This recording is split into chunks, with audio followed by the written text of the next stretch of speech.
नमस्कार दोस्तों, आपका स्वागत है। तो आज की इस वीडियो में हम वर्ल्ड ज्योग्राफी का टॉपिक विश्व के प्रमुख घास के मैदान के बारे में पढ़ेंगे। तो बहुत ही छोटा सा टॉपिक है पर बहुत ही ज़्यादा इम्पोर्टेंट टॉपिक है और बस 10 या 11 घास के मैदान हैं और यही बार बार एग्जाम में रिपीट होते हैं। पहले मैं आपको मैप की सहायता से समझाऊंगा, फिर लास्ट में एक ही स्लाइड में जितने भी घास के मैदान हैं हम उन्हें एक ही स्लाइड में देख लेंगे और उसके बाद में हम प्रीवियस ईयर क्वेश्चन को भी कवर करेंगे। तो चलिए बिना देरी किए हुए वीडियो को शुरू करते हैं और सबसे पहले देखते हैं कि आखिर घास के मैदान कहते किन्हें हैं। तो घास भूमि ऐसे विस्तृत क्षेत्र को कहा जाता है जहां दूर दूर तक घास और छोटे झाड़ फैले हुए होते हैं और इन घास भूमि में कहीं कहीं छोटे बड़े वृक्ष भी पाए जाते हैं और दुनिया के विभिन्न क्षेत्रों में घास के मैदानों को भिन्न भिन्न नामों से जाना जाता है। उन्हीं नामों के बारे में आज हम पढ़ेंगे कि किस महाद्वीप में घास के मैदान को किस नाम से जाना जाता है और यही परीक्षा में हमसे पूछा भी जाता है। तो जो विश्व भर में घास के मैदान हैं इन्हें दो भागों में बांटा जाता है। पहला भाग है उष्ण कटिबंधीय घास के मैदान और दूसरा भाग है शीतोष्ण कटिबंधीय घास के मैदान। तो ये उष्ण कटिबंधीय और शीतोष्ण कटिबंधीय क्या होता है, पहले हम इसे देख लें। तो आपको पता ही है कि पृथ्वी के बीचों बीच जो काल्पनिक रेखा खींची गई है 0 डिग्री पर, इसे हम भूमध्य रेखा या विषुवत रेखा कहते हैं, इंग्लिश में इक्वेटर कहते हैं। और इसके 23.5 डिग्री उत्तर में जो ये अक्षांश रेखा है इसे हम कर्क रेखा कहते हैं और 23.5 डिग्री दक्षिण में जो ये रेखा है इसे हम मकर रेखा कहते हैं। तो अक्षांश और देशांतर रेखाओं पर मैंने वीडियो बनाई हुई है, मैंने डिटेल में आपको समझाया हुआ है कि अक्षांश रेखा किसे कहते हैं, देशांतर रेखा किसे कहते हैं और ये किन किन देशों से होकर गुजरती है। अगर आपने वो वीडियो नहीं देखी तो ज़रूर देख लेना, बहुत ही इम्पोर्टेंट टॉपिक है ये। तो आज मैं आपको शॉर्ट में बता देता हूँ कि 0 डिग्री जो ये रेखा है इसे हम भूमध्य रेखा कहते हैं और इसके उत्तर में जो ये 23.5 डिग्री उत्तरी अक्षांश रेखा है इसे कर्क रेखा कहते हैं और 23.5 डिग्री जो ये दक्षिणी अक्षांश रेखा है इसे हम मकर रेखा कहते हैं। तो आपको पता ही है कि जो पृथ्वी है ये अपने अक्ष पर झुकी हुई है, जिस कारण क्या होता है कि जो सूर्य की किरणें हैं वो कर्क रेखा से लेकर मकर रेखा तक सीधी पड़ती हैं और ये क्षेत्र गर्म रहता है क्योंकि इस क्षेत्र में सूर्य की किरणें लंबवत होती हैं यानी कि सीधा पड़ती हैं। तो इसी को हम कहते हैं उष्ण कटिबंधीय क्षेत्र, यानी कि कर्क रेखा से लेकर मकर रेखा के बीच में जो ये क्षेत्र है इसे हम उष्ण कटिबंधीय क्षेत्र कहते हैं। उष्ण यानी कि गर्म, इंग्लिश में इसे ट्रॉपिकल जोन कहा जाता है। और इस उष्ण कटिबंधीय क्षेत्र में जो घास के मैदान पाए जाते हैं उन्हें उष्ण कटिबंधीय घास का मैदान कहा जाता है। तो ये तो हो गया उष्ण कटिबंधीय। तो इसके ऊपर हम देखते हैं तो जो ये कर्क रेखा है, कर्क रेखा 23.5 डिग्री पर है। तो 23.5 डिग्री उत्तरी अक्षांश रेखा से 66.5 डिग्री उत्तरी अक्षांश रेखा के बीच में जो ये क्षेत्र है इसे शीतोष्ण कटिबंधीय क्षेत्र कहते हैं। और नीचे भी आप देखेंगे तो 23.5 डिग्री दक्षिणी अक्षांश रेखा जिसे मकर रेखा कहते हैं उसके दक्षिण में जो ये 66.5 डिग्री दक्षिणी अक्षांश रेखा है इस वाले क्षेत्र को भी शीतोष्ण कटिबंधीय क्षेत्र कहते हैं क्योंकि यहाँ पर जो सूर्य की किरणें होती हैं तिरछी पड़ती हैं, तो इसे शीतोष्ण कटिबंधीय क्षेत्र कहते हैं, टेम्परेट जोन कहते हैं इंग्लिश में। तो आपको समझ आ गया होगा कि उष्ण कटिबंधीय क्षेत्र कौन सा है, शीतोष्ण कटिबंधीय क्षेत्र कौन सा है। तो शीतोष्ण कटिबंधीय क्षेत्र में जो घास के मैदान पाए जाते हैं उन्हें शीतोष्ण कटिबंधीय घास के मैदान कहा जाता है। तो जो इससे ऊपर वाला क्षेत्र है यानी कि 66.5 डिग्री अक्षांश रेखा के ऊपर और 66.5 डिग्री अक्षांश रेखा के नीचे, इसे हम शीत कटिबंध कहते हैं, यानी कि फ्रिजिड जोन, जो कि बर्फ से जमा हुआ है। जैसा कि आपको पता ही है कि जो ये अंटार्कटिका वाला क्षेत्र है पूरी तरह से बर्फ से ढका हुआ है। इसी तरह जो ऊपर का आर्कटिक क्षेत्र है यह भी बर्फ से ढका हुआ है। तो ये शीत कटिबंध है।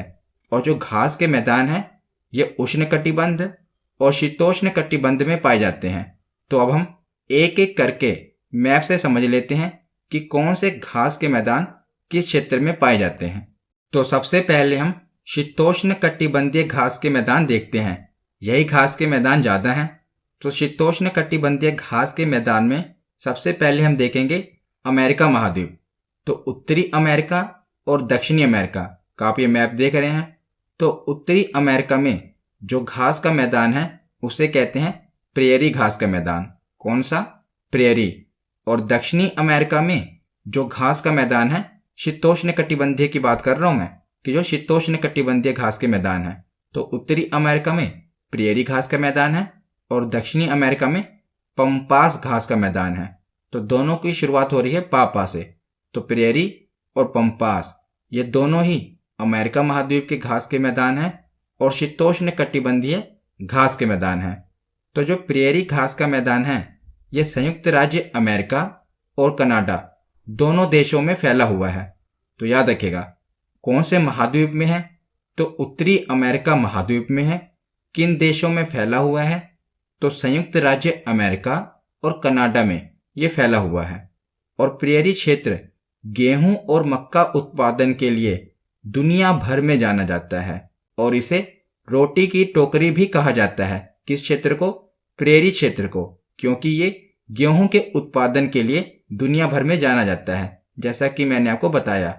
और इन घास के मैदानों में चिनूक हवा भी चलती है। तो ये हर एक लाइन आपके एग्जाम के लिए इंपॉर्टेंट है। तो किन घास के मैदानों में चिनूक हवा चलती है? प्रेयरी घास के मैदानों में चिनूक नामक गर्म हवा चलती है। उसके बाद जो ये है पंपास घास के मैदान, ये किस महाद्वीप में है? तो दक्षिणी अमेरिका महाद्वीप में है। अगर आपसे देश पूछा जाए तो अधिकतर इसका विस्तार अर्जेंटीना देश में देखने को मिलता है। तो जब महाद्वीप आएगा तो दक्षिणी अमेरिका, अगर देश पूछ लिया जाए तो इसका अधिकतर विस्तार अर्जेंटीना देश में देखने को मिलता है। तो दो घास के मैदान हो गए, प्रेयरी और पंपास, दोनों ही शीतोष्ण कटिबंधीय घास के मैदान हैं और अमेरिका महाद्वीप में हैं। तो आगे देखते हैं यूरोप और एशिया। तो ये जो घास के मैदान है, स्टेपी घास का मैदान बहुत ही ज़्यादा इम्पोर्टेंट है। ये यूरोप और एशिया दोनों ही महाद्वीप में फैला हुआ है। तो बहुत ही बड़ा घास का मैदान है, क्योंकि जो घास का मैदान है उसे तो नहीं पता कि आगे यूरोप महाद्वीप शुरू हो रहा है, क्योंकि जो सीमाएं और सरहदें हैं ये तो इंसान बनाते हैं। जो प्रकृति है ये कोई भी सीमा नहीं बनाती। तो जो ये घास का मैदान है, स्टेपी घास का मैदान, ये यूरोप में भी फैला हुआ है और एशिया में भी फैला हुआ है। इसीलिए जब भी आपको ऑप्शन में दिया होगा तो यूरेशिया दिया होगा। तो स्टेपी घास का मैदान कहाँ पर है? यूरेशिया में है। तो स्टेपी घास के मैदान कहाँ पर देखने को मिलता है? यूरेशिया में देखने को मिलता है। और यही स्टेपी घास का मैदान जो यूरोप में फैला हुआ है वहाँ पर इसे पुस्ताज कहा जाता है। तो कई बार ये भी पूछ लिया जाता है कि यूरोप के घास के मैदान को क्या कहते हैं? तो पुस्ताज कहते हैं। खासकर अगर हम यूरोप में भी देखें तो इसका अधिकतर विस्तार हंगरी में देखने को मिलता है। तो अगर महाद्वीप पूछा जाए तो यूरोप महाद्वीप, कि आपसे यही पूछा जाएगा कि पुस्ताज घास का मैदान किस महाद्वीप में देखने को मिलता है? तो यूरोप महाद्वीप। अगर देश पूछ लिया जाए तो हंगरी। इसीलिए मैंने आपको दोनों ही बता दिए। तो स्टेपी यूरेशिया में और पुस्ताज यूरोप यानी कि हंगरी में। तो उसके बाद हम आगे जो बचे हुए हैं शीतोष्ण कटिबंधीय घास के मैदान, उन्हें एक बार में देख लेते हैं। तो अब केवल 3 ही बचे हैं जो आपको याद रखने हैं। सबसे पहले देखते हैं अफ्रीका महाद्वीप। तो अफ्रीका महाद्वीप के एकदम दक्षिण में कौन सा देश है? दक्षिण अफ्रीका। तो दक्षिण अफ्रीका का जो घास का मैदान है उसे कहते हैं विल्ड। क्या कहते हैं? विल्ड। वेरी वेरी इंपॉर्टेंट है, याद रखिएगा। उसके बाद देखते हैं ऑस्ट्रेलिया में। तो ऑस्ट्रेलिया अगर आप वर्ल्ड मैप में देखेंगे तो सबसे डाउन में है, सबसे नीचे। तो इसमें जो घास का मैदान है उसे कहा जाता है डाउन्स। आप रिलेट भी कर सकते हैं कि वर्ल्ड मैप में जो ऑस्ट्रेलिया महाद्वीप है सबसे नीचे है, डाउन है। तो यहाँ पर जो घास का मैदान है उसका नाम भी क्या है, डाउन्स। उसके बगल में ही, ऑस्ट्रेलिया के बगल में कौन सा देश है, न्यूजीलैंड। तो न्यूजीलैंड में जो घास का मैदान है उसे कहते हैं कैंटरबरी। क्या नाम है, कैंटरबरी घास का मैदान। और जो ऑस्ट्रेलिया में घास का मैदान है इसका नाम है डाउन्स। और डाउन्स जो मैदान है, इस मैदानी क्षेत्र में विभिन्न प्रकार के जीव जंतु पाए जाते हैं डाउन्स घास के मैदान में। और खासकर कौन सा जंतु पाया जाता है, तो कंगारू। वैसे भी आपको पता है कि ऑस्ट्रेलिया में कंगारू देखने को मिलते हैं। तो ऑस्ट्रेलिया के ये डाउन्स वाला क्षेत्र है, यहाँ पर कई प्रकार के जीव जंतु देखने को मिलते हैं, जिसमें से खास करके कंगारू देखने को मिलता है, याद रखेगा। तो अफ्रीका महाद्वीप में वेल्ड हो गया, ऑस्ट्रेलिया महाद्वीप में डाउन्स घास के मैदान, और न्यूजीलैंड देश में कैंटरबरी घास के मैदान। ये सभी शीतोष्ण कटिबंधीय घास के मैदान थे। अब हम उष्ण कटिबंधीय घास के मैदान देखते हैं। तो हमने शीतोष्ण कटिबंधीय घास के मैदान देख लिए। अब हम एक ही स्लाइड में उष्ण कटिबंधीय घास के मैदान देख लेते हैं। तो केवल आपको 4 उष्ण कटिबंधीय घास के मैदान पढ़ने हैं, इससे बाहर आपको नहीं पूछा जाएगा। ज़्यादातर शीतोष्ण कटिबंधीय घास के मैदान हैं, 7 आपको शीतोष्ण कटिबंधीय याद रखने हैं और 4 उष्ण कटिबंधीय घास के मैदान याद रखने हैं। तो पहले हम देखते हैं अमेरिका महाद्वीप। तो दक्षिणी अमेरिका में 2 घास के मैदान हैं जो उष्ण कटिबंधीय घास के मैदान हैं। पहला है लानोज घास का मैदान, ये दक्षिणी अमेरिका में है। और दक्षिणी अमेरिका महाद्वीप के किस देश में है, तो वेनेजुएला। याद रखेगा, लानोज घास का मैदान वेनेजुएला देश में इसका विस्तार देखने को मिलता है। और दूसरा है कैंपोस घास के मैदान, इनका विस्तार अधिकतर देखा जाए तो ब्राजील में देखने को मिलता है। ये दोनों ही घास के मैदान उष्णकटिबंधीय घास के मैदान हैं, क्योंकि ये कर्क रेखा और मकर रेखा के बीच में स्थित हैं। तो उष्णकटिबंधीय क्षेत्र में स्थित हैं। तो लानोज वेनेजुएला में है और कैंपोस ब्राजील में है। और महाद्वीप एक ही महाद्वीप है, कौन सा, दक्षिणी अमेरिका महाद्वीप, याद रखेगा। उसके बाद जो ये अफ्रीका महाद्वीप है, अभी हमने पढ़ा था कि जो दक्षिणी अफ्रीका है वहां पर शीतोष्ण कटिबंधीय घास का मैदान कौन सा था, विल्ड। और उसके ऊपर वाला जो ये क्षेत्र देख रहे हैं ये उष्ण कटिबंधीय क्षेत्र में आता है। तो यहाँ पर बहुत ही बड़े एरिया में सवाना घास का मैदान फैला हुआ है। तो ये कई देशों में फैला हुआ है, इसीलिए आपसे देश नहीं पूछा जाएगा, आपसे यही पूछा जाएगा कि सवाना घास के मैदान का विस्तार किस महाद्वीप में देखने को मिलता है। तो किस महाद्वीप में देखने को मिलता है, अफ्रीका महाद्वीप में देखने को मिलता है। और ये एक उष्ण कटिबंधीय घास का मैदान है। उसके बाद एक बचा पटाना घास का मैदान, अफ्रीका में है सवाना और श्रीलंका में है पटाना। तो पटाना घास के मैदान कहाँ पर है, श्रीलंका में है। तो आपको उष्ण कटिबंधीय में ये 4 याद रखने हैं, बाकी जो बचे वो शीतोष्ण में आप डाल सकते हैं। तो लानोज वेनेजुएला में है, कैंपोस ब्राजील में है, सवाना अफ्रीका महाद्वीप में है और पटाना श्रीलंका महाद्वीप में है। तो ये चारों उष्ण कटिबंधीय घास के मैदान हैं। अब हम लास्ट में एक बार इन सभी घास के मैदानों का रिवीजन कर लेते हैं, फिर इसके बाद हम प्रीवियस ईयर क्वेश्चन कवर करेंगे। तो सबसे पहले देखते हैं शीतोष्ण कटिबंधीय घास के मैदान। तो दक्षिणी अमेरिका में पंपास घास के मैदान हैं और उत्तरी अमेरिका में प्रेरी घास के मैदान हैं। हमने पढ़े थे ना, ये दोनों ही शीतोष्ण कटिबंधीय घास के मैदान हैं। तो पंपास अर्जेंटीना में है और प्रेरी घास के मैदान यूएसए और कनाडा में है। उसके बाद है यूरेशिया, तो एशिया प्लस यूरोप। तो यूरेशिया में कौन से घास के मैदान हैं, स्टेपी घास के मैदान, ये भी शीतोष्ण कटिबंधीय घास का मैदान है। उसके बाद यूरोप में जो घास के मैदान हैं उनका नाम है पुस्ताज, ये खासकर हंगरी में इनका विस्तार देखने को मिलता है। तो उसके बाद है अफ्रीका महाद्वीप। तो अफ्रीका महाद्वीप में कौन से घास का मैदान है, वेल्ड, जो कि दक्षिणी अफ्रीका में इसका विस्तार देखने को मिलता है। उसके बाद ऑस्ट्रेलिया महाद्वीप में कौन से घास का मैदान है, डाउन्स, जो कि ऑस्ट्रेलिया में है। और न्यूजीलैंड में कौन से घास का मैदान है? कैंटरबरी। तो ये सभी शीतोष्ण कटिबंधीय घास के मैदान हैं।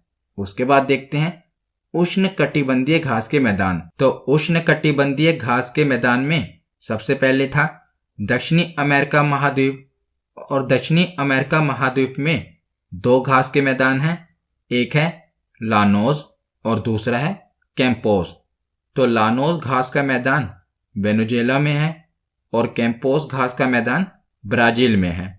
उसके बाद था अफ्रीका महाद्वीप, और अफ्रीका महाद्वीप में कौन से घास का मैदान है? सवाना घास का मैदान। वेरी वेरी इंपॉर्टेंट है, याद रखना। उसके बाद है एशिया महाद्वीप, और एशिया महाद्वीप में पटाना घास का मैदान था जो कि श्रीलंका में है। तो ये चारों घास के मैदान उष्णकटिबंधीय हैं, और बाकी के जो ये हमने घास के मैदान पढ़े थे ये सभी शीतोष्ण कटिबंधीय घास के मैदान हैं। तो आशा करता हूं आपको समझ में आया होगा। अब हम प्रीवियस ईयर क्वेश्चन देखते हैं। तो सबसे पहला प्रश्न है कि ऑस्ट्रेलिया के घास स्थल को दिया गया भौगोलिक नाम है। तो ऑस्ट्रेलिया सबसे डाउन में है, तो इसका सही जवाब क्या है? ऑप्शन ए डाउन्स घास के मैदान, ये ऑस्ट्रेलिया के घास के मैदान है। अगला प्रश्न है दक्षिण अफ्रीका में पाए जाने वाले शीतोष्ण कटिबंधीय घास भूमियों को क्या कहा जाता है? तो दक्षिण अफ्रीका में जो शीतोष्ण कटिबंधीय घास की भूमियां हैं उन्हें कहते हैं विल्ड। तो दक्षिण अफ्रीका में हमने पढ़ा था ना, विल्ड घास के मैदान पाए जाते हैं। तो अगला प्रश्न है कि उत्तरी अमेरिका के शीतोष्ण घास स्थल इस नाम से जाने जाते हैं। तो अमेरिका महाद्वीप में हमने दो शीतोष्ण कटिबंधीय घास के मैदान पढ़े थे। उत्तरी अमेरिका में कौन सा था? प्रेरी, और दक्षिणी अमेरिका में कौन सा था? पंपास। तो इन्होंने पूछा है उत्तरी अमेरिका, तो इसका सही जवाब होगा ऑप्शन डी प्रेरी घास का मैदान। अगला प्रश्न है पटाना नामक उष्ण कटिबंधीय घास निम्न में से किस देश में पाए जाते हैं? तो पटाना घास के मैदान किस देश में पाए जाते हैं? Sri Lanka, option C. अगला प्रश्न है वेनेजुएला स्थित उष्ण कटिबंधीय घास के मैदान को क्या कहा जाता है? तो वेनेजुएला में जो घास के मैदान हैं उन्हें क्या कहते हैं? लानोज घास के मैदान, और ये उष्ण कटिबंधीय घास के मैदान है। अगला प्रश्न है अमेजन नदी के दक्षिण में स्थित ब्राजील के मैदानी क्षेत्रों में पाए जाने वाले उष्ण कटिबंधीय घास भूमियों को किस नाम से जाना जाता है? तो ब्राजील में कौन से घास के मैदान पाए जाते हैं? हमने पढ़ा था कैंपोस। कैंपोस घास के मैदान ब्राजील में पाए जाते हैं। तो अगला प्रश्न है कि सूची 1 को सूची 2 के साथ सुमेलित करना है। तो इसमें हमें एक ही प्रश्न में 4 घास के मैदान हम देख लेंगे। तो सूची 1 में घास के मैदान दिए हुए हैं और सूची 2 में महाद्वीप दिए हुए हैं। तो आपको ये बताना है कि कौन से घास का मैदान किस महाद्वीप में है। तो पहला है लानोज घास का मैदान, और आपको पता है कि जो लानोज है ये वेनेजुएला में ये घास का मैदान है, और वेनेजुएला देश दक्षिण अमेरिका में है। तो ए का आंसर होगा ऑप्शन 4 दक्षिण अमेरिका। और जो स्टेपी घास के मैदान है ये यूरोप और अमेरिका में फैले हुए हैं, यानी कि यूरेशिया। पर ऑप्शन में हमें यूरोप दिया हुआ है, तो बी का होगा 3, ए का 4, बी का 3। और जो प्रेरी घास के मैदान हैं ये उत्तरी अमेरिका में है, और जो विल्ड घास के मैदान हैं ये अफ्रीका में है। तो इसका सही जवाब होगा ऑप्शन ए का 4, बी का 3, सी का 1 और डी का 2। अब हम आगे देखते हैं। तो अगला प्रश्न है कि निम्नलिखित में से किस देश में पंपास घास के मैदान स्थित हैं? तो पंपास घास के मैदान कहाँ पर हैं? तो अर्जेंटीना में है। अगला प्रश्न है कि किस क्षेत्र के चारागाह को वेल्ड कहा जाता है? तो किस क्षेत्र के चारागाह को वेल्ड कहा जाता है? तो ये दक्षिण अफ्रीका के घास के मैदान हैं। आज का आखिरी प्रश्न है कि इसमें से कौन सा सुमेलित नहीं है, तो कौन सा मिलान सही नहीं है आपको ये बताना है। तो दक्षिण अफ्रीका में वेल्ड घास के मैदान है, ये तो सही है। आगे है अर्जेंटीना में पंपास घास के मैदान है, ये भी सही है। उसके बाद है ऑस्ट्रेलिया में डाउन्स घास के मैदान है, ये भी सही है। उसके बाद है ब्राजील में लानोज घास का मैदान है, ये गलत है, क्योंकि जो लानोज घास का मैदान है ये कहाँ पर है? ये वेनेजुएला में है। ब्राज़ील में नहीं है। तो ऑप्शन डी इसका सही जवाब होगा। तो आज की ये वीडियो यहीं पर ख़त्म होती है। कैसी लगी ये वीडियो कमेंट सेक्शन में ज़रूर बताना।